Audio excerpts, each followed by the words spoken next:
दे सलामी इस तिरंगे को जिससे तेरी शान है, दे सलामी इस तिरंगे को जिससे तेरी शान है।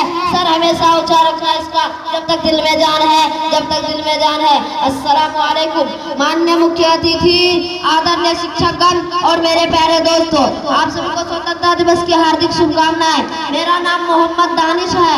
जैसा कि हम सभी जानते हैं कि आज 15 अगस्त है और हम सभी यहाँ अपने देश का 79वां स्वतंत्रता दिवस मनाने के लिए एकत्रित हुए हैं। दोस्तों, 15 अगस्त 1947 ईस्वी को हमारा भारत देश ब्रिटिश शासन से आजाद हुआ था, जिसे आजाद कराने के लिए ना जाने कितने स्वतंत्रता सेनानियों ने अपनी जान गंवाई थी।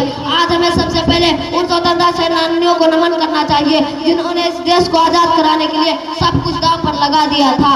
यह दिन हमें मौलाना कासिम नानोतवी, मौलाना शेखुल हिंद, अशफाकुल्लाह खान, बेगम हजरत महल, मौलाना अबुल कलाम आजाद, भगत सिंह, सुभाष चंद्र बोस, मंगल पांडे, महात्मा गांधी समेत सैकड़ों महान स्वतंत्रता सेनानियों के त्याग, तपस्या और बलिदान की याद दिलाता है। स्वतंत्रता दिवस हमें याद दिलाता है कि हमें अपने देश और उसके मूल्यों को सम्मान देना चाहिए।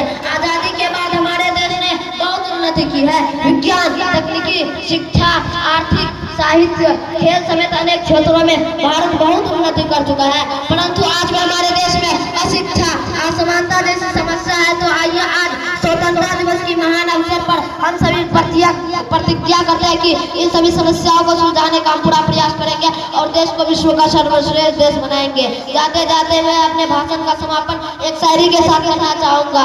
ना पूछो जमाने से कि क्या हमारी कहानी है, ना पूछो जमाने से कि क्या हमारी कहानी है, हमारी पहचान तो ये है कि हिंदुस्तानी है, हम हिंदुस्तानी है। जय हिंद, जय हिंदुस्तान।